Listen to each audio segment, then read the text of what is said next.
Get your free copy of the complete tutorial at www.teachucomp.com/free. The Calendar folder in Outlook stores all the information you would expect to find in a conventional paper calendar. The calendar allows for three basic types of entries. The first are appointments, which are activities for which you have allocated time but do not involve other people.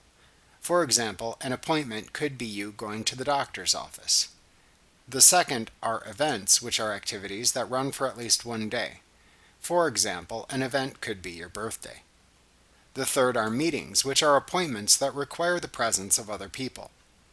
To open the calendar folder in Outlook, click the calendar icon in the navigation bar. Alternatively, click the folders icon in the navigation bar, and then click the calendar folder in the list of Outlook folders in the folder pane to open it. Like what you see? Pick up your free copy of the complete tutorial at www.teachucomp.com/free.